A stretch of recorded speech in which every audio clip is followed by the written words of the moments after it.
JSB Talks Digital. Hello and welcome to JSB Talks Digital, the podcast for marketers, digital change champions, and those of you bringing your skills into the digital age. I'm Joanne Sweeney-Burke and this podcast is brought to you by Digital Training Institute. In this episode, I talk about digital influencers and how to effectively engage with them. In social media news, Facebook introduces emojis on desktop, Insta Stories users outnumber Snapchat, and Facebook links groups and pages. I interviewed John Carroll, CEO of the Public Relations Institute of Ireland, about their digital influencer guidelines. In shoutouts, 3 digital influencer tools worth talking about, Ask JSB, in JSB's column, how to engage effectively with digital influencers, and find out what cool new tool saved my working week. Social media news. Facebook is planning to make it easier to find groups that brands care about. The social network has been testing a way to make it easier to navigate through groups and brand pages. Right now, more than 1 billion people use groups, and there are 65 million brand pages on Facebook. Tech website CNET has been talking to Facebook and reveals the social network has been testing a way to make it easier to navigate through groups and brand pages by allowing administrators to link the two together. For example, if you click on the New Groups tab from HBO's Facebook brand page, you can get to the official group for the show Big Little Liars. That ensures you're getting to the official group instead of one of the many fan groups. Do you think having a group tab on your Facebook page will add value and help you build out your community? I sure think it will. Facebook is now making it super easy to insert all your favourite emojis with just one click, which is very similar to Twitter. They've added new emojis on Facebook for desktop. The emoji icon shows up for status updates, photo posts, and link posts. However, it doesn't show up when you're uploading a video. But of course, you can insert emojis from the Chrome extension. For a full library of all emojis, including Messenger, Apple, Google, and more, see this website, emojipedia.org/Facebook. Instagram Stories has now more users than Snapchat. Designed to rival Snapchat, Instagram now has 200 million users per day, with Snapchat lagging behind at about 160 million. That's a healthy percentage of the app's total user base of 600 million. Business Insider UK is quick to come to Snapchat's defence, however. Writing this week, they say that while lots of people are saying that Instagram just officially crushed Snapchat, they're wrong. Contributor Taylor Lorenz says, Snapchat defines a daily active user as a person who opens up the app once in a 24-hour period. She says we should consider the fact that the average Snapchatter spends around half an hour on the app per day, and 60% of users actually create content. Instagram, she says, is primarily used for browsing, and the average user spends just 15 minutes per day within the app. She concludes that it's highly unlikely that all 15 of those minutes are spent engaging with Instagram Stories. I'd love your feedback on how you use Instagram Stories and Snapchat. Get in touch with me to JSB Grams or JSB Snaps. Interview. In today's show, I speak to John Carroll, CEO of the Public Relations Institute of Ireland, about the body's guidelines on engagement with social media influencers. JSB Talks Digital. John Carroll, you are the CEO of the Public Relations Institute of Ireland, and you've actually hosted, I believe, one of the first workshops on how to engage effectively with digital influencers. Now, it's an area that I'm obviously interested in, and I delivered the workshop today. Have your members in the PRII come to you, expressing concern or even asking questions about how do we deal with this new realm of digital influence? Yes. So parts of our membership includes public relations and communications professionals working in agencies, working independently, or working in-house for organisations that are as varied as charities to the big multinational corporates. And on the training course you did today, you had representatives from actually all the different strands of the Irish PR community. And some of our members would have been working with digital influencers, bloggers, going back to the early 2000s. But it's very much in the last couple of years that it has exploded as an area of practice that every public relations practitioner needs to be aware of and needs to be on top of it. It's an area that presents ethical challenges and disclosure requirements, but it's also an area that, while it speaks to the core values of public relations practice, does in certain instances require a different approach that would have been traditionally the case if you're dealing with a newspaper, a radio show or a TV show. Do you think then that one of the, barriers to the traditional PR industry engaging with digital influencers, or maybe having a better understanding of how to do it, is that because it's the world of digital, they're not comfortable in it?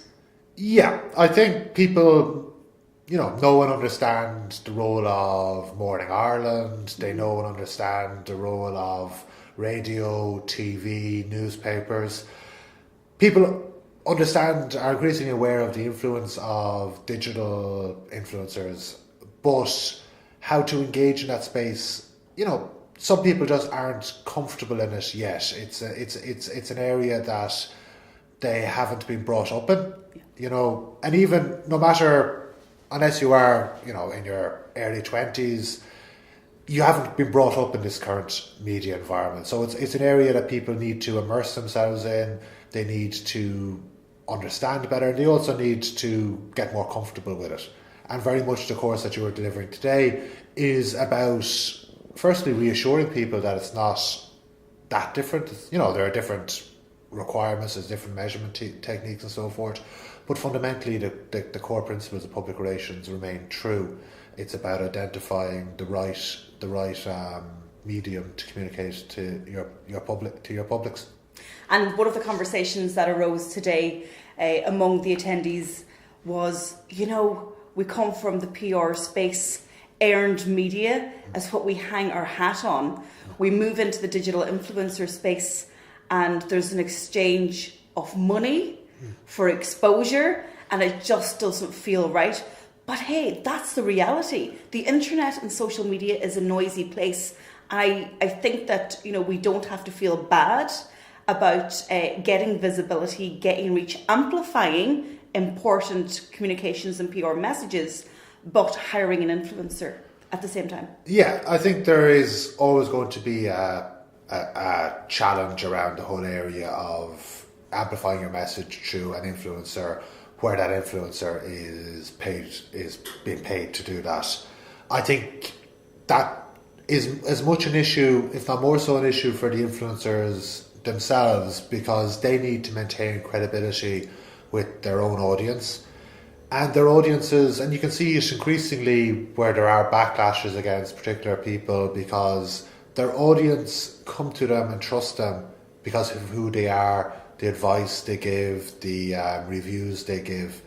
And if they are individuals who only ever say good things in return for payment, well then, that's going to create a lack of trust. The skill of the public relations practitioner is identifying the appropriate influencer who sits comfortably with the message that the brand or the organisation wish to push out there. Sometimes that influencer there'll need to be some form of payment or covering of expenses or whatever else. Other times there won't be. I think the big long-term issue for the blogging community, the influence community, is the monetization of how they monetize their reach and their influence without undermining their credibility. And that's the challenge all aspects of media are facing at the moment, and the issues surrounding influencer engagement are no different than websites with sponsored content, newspapers with native advertising, or such else. I just think there's probably within the digital influencer community, there isn't the same level of intuitive understanding of the ethical requirements that might be there for people who are brought up in a journalist background. So when I used to be a journalist, I was a member of the NUJ and I adhered to their code of ethics and their standards. I'm a full member of the Public Relations Institute of Ireland and I adhere to your guidelines, and the professional standards are maintained.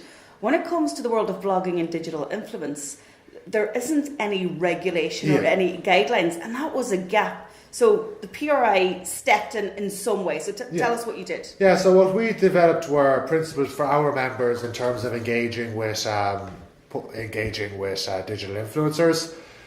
They're broadly the same principles that actually apply to engagement with all influencers, be they in newspapers, as journalists, radio producers, etc. So news must be provided without charge or hidden reward for its use or publication. An important one is the provision of goods and services to influencers for trial or review is a normal part of public relations activity. So providing someone with product to sample, to review and so forth, that's a normal part of PR activity, but it shouldn't be linked to the requirement that it's a positive review. You know, the skill in public relations is identifying the appropriate channel to the audience. So if you get a credible restaurant reviewer to come and visit your restaurant, you know, you have to take the pros, the possibility of a great review with the possibility of a negative review.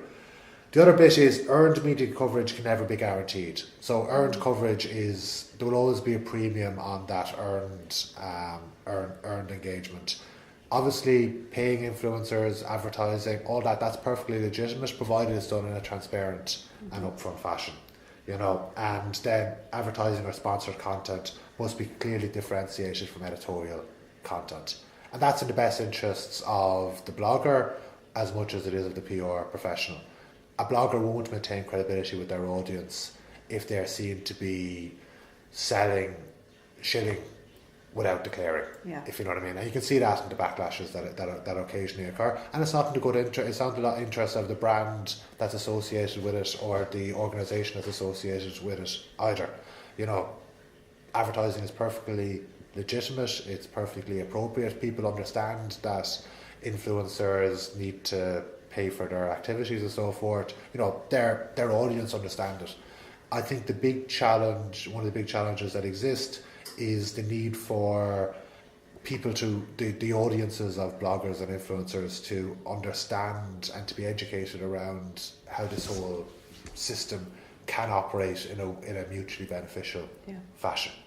I think that's where I think that probably go back to the original point is there is a need for time for an NUJ type body to develop amongst the blogging community to bring standards, best practice, and to help bring a seal of approval to what can be a Wild West at times. And who do you think that body will be, or have you any inclination at this stage who might regulate or give greater guidance to the world of bloggers or digital influencers? Like I think you've seen collectives come together, which is a positive, and looking to bring a wide variety of people together under kind of an agency banner, and that helps bring a level of consistency to an extent. I think the big challenge is that you have a whole host of freelancers, and you also have the situation, which is true for a lot of influencers, particularly the ones who've been there in longer terms or very niche areas, is the reason they got into it was because they're very passionate about the area. They like the subject area that they're talking about. You know, they're very passionate about the issue or the kind of the fitness or beauty or whatever else, and then they end up monetizing it almost by accident. And you know, within that, it's very difficult to bring control to that type of marketplace. We are conscious, like there is the Consumer and Competition Protection Authority. It is against the law to pass off advertorial as advertising or as editorial. My apologies, and that's an offence that the CCPC can prosecute. So there are legal requirements out there. I think the bit for anyone is once you start accepting payment for something, you expose yourself to greater risks, and you need to, in that situation, understand what you're doing and understand it better. For much the same reason, you can give a lift to somebody, to a football match or whatever else, and that's fine. But once you start charging people for that, you start incurring the cost of being a taxi driver, and that's a different space. So it's a much starker difference. But once you start accepting payment, you expose yourself to greater obligations. John Carroll, CEO of the PRI. Thanks for talking to me. No worries. Thanks very much. Shoutouts. In this part of the show, I give shout-outs to brands, organisations and individuals whose work online is worth talking about. In today's show, I'm sharing 3 digital influencer tools that are remarkable and worth using. 1. Ninja Outreach helps you easily find, manage and contact influencers that are ranking for the keywords that you're looking for, and it gives you the ability to easily find guest posting opportunities. It's also great for finding viral content based on keyword searches. Here are the best features. Personalised templates. You can create personalised templates with custom fields, ensuring that every message is targeted to an individual. Automate email outreach. Email automation will save you time. And email statistics, so that you can track everything from opens to clicks to replies and so much more. Take a free trial at ninjaoutreach.com. 2. A content marketing tool, BuzzSumo allows you to search for the most popular or shared content online for any topic. The pro version of the tool allows you to see who has shared the content online and filter by type, such as influencers and brands or location. Some of the top features of BuzzSumo include filter by type, filter by location, and find top content ordered by number of social shares. You can use BuzzSumo to monitor mentions of relevant keywords and branded terms on the web. For content marketers, it will help you find relevant content to share, link to, and be inspired by. You can also contact the authors and see if they're interested in collaborating with you. The cost is $99 per month, but you can use some freemium features to get familiar with the software. Find out more at buzzsumo.com. 3. Twitonomy is a Twitter analytics tool that provides simple yet powerful insights and features that help you monitor, manage, track, and optimize your activities on Twitter. Twitonomy also allows you to monitor and analyze your competitors. It's easy to get started. You just connect your Twitter account to the tool and get access to the free version. There's also a premium version, but the generous free version provides you with a wide range of powerful and insightful analytics tools. While you may want the premium features such as detailed search analytics on specific keywords, you can still get great insights with the free version. Get started now at twitonomy.com. Ask JSB. Hi Joanne. On Twitter, when someone asks you a question and you want to respond to them via direct message, there's a way to put a direct message button in the reply. Can you let me know how to get this button? Thanks for your question, Marissa. The message button on Twitter is a small icon displayed on your website to help viewers easily send a direct message to your Twitter account. A message button consists of 2 parts. Firstly, a link to the direct message view on twitter.com, and secondly, Twitter's own widget, which is a piece of code for your website. The publish.twitter.com website provides a simple form-based approach where you can generate HTML markup for a message button, and then you can copy and paste that code onto your website. I hope it helps. Hi Joanne, Gemma here. I'm just wondering what's your opinion on Snapchat filters for businesses, say like Cadbury's doing their cream egg filter over the Easter. Do you think there's much benefit or does it all depend on what your target market is? Thanks, Gemma. Thanks for your question, Gemma. Snapchat is a great platform to amplify campaigns which have a local or a global message. Filters are a great way to customize the experience, but also to promote user-generated content. As Snapchat enthusiasts, we're always checking the filter when we arrive in a new town, a new city, or even a new country. But also when we check into a business such as a hotel or a restaurant, we always check the filters as well, don't we? Snapchat is about giving your audience a personalized experience, and what better way than to give them a filter? I think filters can be used by all business types, but you just need to think about your objective. I particularly love the Red Global One Day Only Geo filter, which actually marked World AIDS Day on December 1st, 2015. So for each use of a geo filter, the Bill and Melinda Gates Foundation donated $3 to Red for its work in the fight against AIDS.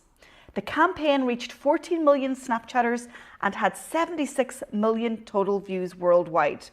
And those who saw the filter were 90% more likely to donate to Red, and even apart from the money raised, they were sharing the geo filter itself. Have a look at the blog associated with this podcast to see the case study. Hi Joanne, my partner is a photographer and recently joined Facebook. What advice could you give him to help him drive more traffic to his Facebook page? Thanks. Thanks for your question, Catherine. Here are my top 3 tips to get more fans and deeper engagement for a photography Facebook page. Number 1, show off your photography talents with photo posts which are optimized perfectly for Facebook. Number 2, you have to pay to play. I would promote your premium photos or photo content with Facebook ad budget, investing up to €20 per week to amplify your photography work, showcasing your own unique style and the types of clients that you work with. Remember, let your work, as in your photos, do all the talking. So don't use salesy language. Instead, tell stories with your pics. And of course, make the most use of carousels and photo albums. Finally, utilize Facebook's video features. Have a once monthly Facebook Live feature where you talk about photography and perhaps even give tips to people who are using photos on social media. I'd also upload videos compiled of photos natively to Facebook for increased reach and engagement. So let me know how your partner gets on with those tips. JSB's column. In today's column, I'm sharing my insights into how to effectively engage with digital influencers. As you heard in my interview with John, I've developed a one-day workshop on this very topic for my peers in the PR, marketing and communications industry. The digital age has transformed the business of communications for us marketing professionals. In a world where the battle for visibility is based on vanity metrics, community and influence, how do we engage digital influencers? And what is digital influence?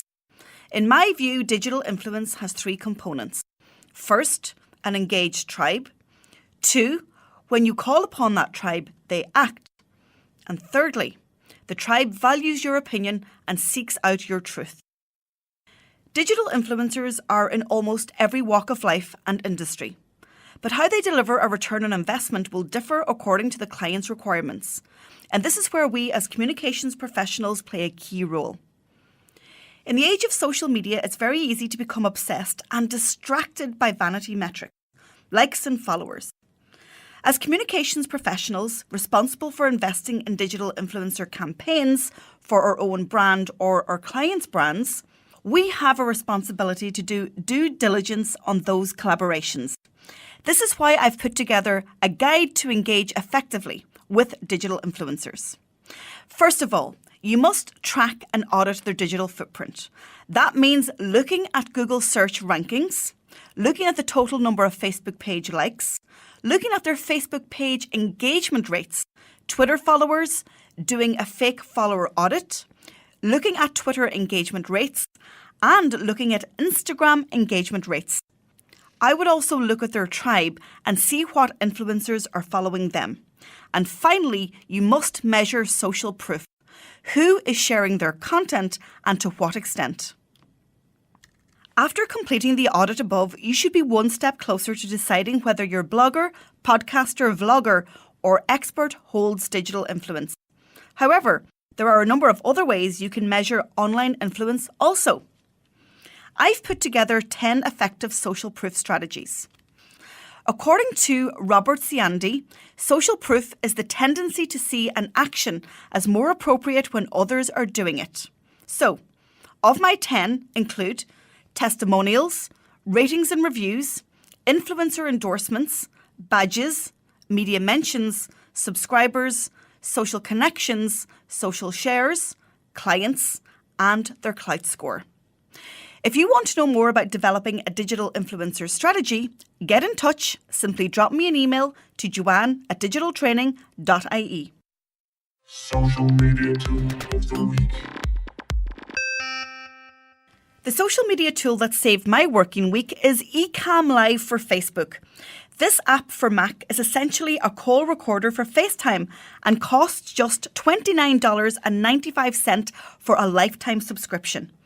It's designed to record FaceTime calls, both audio and video, to your Mac. Some of the cool features include recording FaceTime chats, podcasts and interviews in HD. Calls can be converted to MP3 for podcasting or into internet-ready movies for YouTube or Vimeo. Using handoff to relay a phone call from your iPhone, Call Recorder can record it for you. You can also make text overlays. You can pick your camera and microphone. Your video stays on top when you share your screen, and you can see comments come over your screen. It's a really cool tool. Find out more at ecamm.com/mic/ecammlive.